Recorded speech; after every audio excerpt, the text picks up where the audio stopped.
Lewi dadi Matius. Panglimbang 5 menit dina Setuwagi tanggal 17 Januari taun 2026. Kapethik saka Injil Markus bab 2 ayat 13 tekan ayat 17. Akeh kang sapanemu menawa jeneng utawa tengermono banget pangaji tumrap sawijining wong. Mula sadurunge menehi jeneng kanggo anak, wong tuwa lumrah golek jeneng sarta maknane. Ana lho kang jarene kabotan jeneng bocah dadi lara-laranen utawa nyandung cerimpet apes. Sebab jroning sawijining jeneng kinandhut pepinginan sarta donga saka wong tuwane. Jeneng nggambarake kapribaden wong kang ngrasuk jeneng mau. Saderma conto, sawijining anak dijenengi Slamet kanthi pangajab sadawane uripe tansah nemu kaslametan. Semono uga karo jeneng Sugeng, Bejo, Rahayu, Sabar, Sareh, Teguh lan sapiturute. Santo Markus sing waosan dina iki atur paseksen bab tinimbalane wong jenenge Lewi.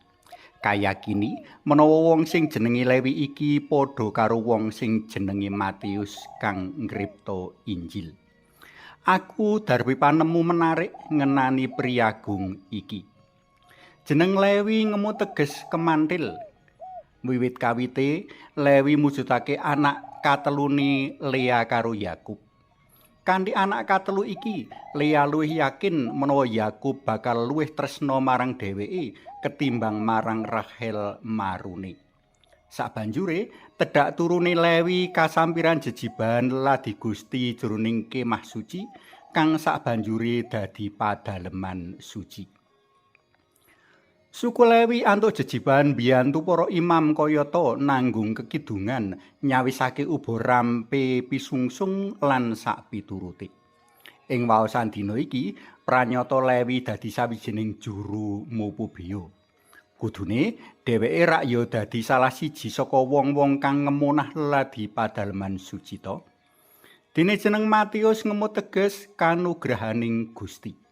Sajake jeneng iki kapilih Lewi awit rumangsa antuk kanugrahaning Gusti kang wis ngentasake saka blethoking pakaryan mupubiya. Pancen pakaryan minangka pamupubiya mujudake pakaryan kang disengiti dening wong-wong Yahudi amarga nyimbulake panguwasane penjajah Romawi. Pamupubiya luwih dhisik nuku cacah pajek kang kudu dibayar dening wong-wong tanah jajahan. Sabanjure dheweke bisa netepake pajek luwih dhuwur saka kang ditetepake pamerintah Romawi. Kanthi tembung liya, para juru mupubiya meres bangsane kanthi alasan kanggo mbayar pajek. Timbalan dalam Gusti Yesus nyandhek pakaryan kang reget kuwi. Bareng karo para murid liyane, Lewi kang wis dadi Matius nderekake Gusti Yesus martakake kabar kabungahan kanthi tumindak welas asih marang pepadha. Malah sawise Gusti Yesus mekrat menyang swarga, Lewi nulisake prastawa-prastawa karya dalam Gusti Yesus kinantenan tindak nalisik prastawa-prastawa lan wecan-wecan bab Gusti Yesus Mesias.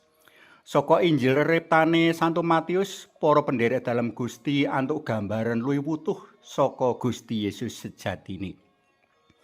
Panjenengane ngripta Injil kanthi tujuan kersa ngyakinake menawa Gusti Yesus pancen Mesias kang dijanjekake Allah kanggo umat Israel mligine sarta manungsa sumrambahe.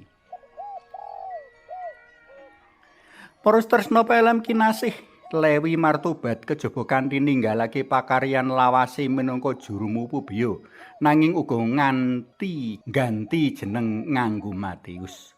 Luwih saka iku, panjenengane migunakake kawasisane nyerat kanggo martakake Yesus Sang Mesias jangkeping janji kaslametan dalem Allah. Sawijining pitakonan wajib kaajokake, wujud pertobatan apa kang padha kita kupiyakake sawise dadi penderek dalem Gusti Yesus. Suwawi sami munjuk, kunjung asma dalem Yang Rama Sang Putra Tuwin Yang Roh Suci. Amin. Santo Matius Rasul Pitoyo nyuwun pangestu dalem. Mugi linurna Yang Rama Yang Putra Tuwin Yang Roh Suci kados sing mula buka sakmenika sarta sak lami-laminipun. Amin. Kunjung asma dalem Yang Rama Sang Putra Tuwin Yang Roh Suci.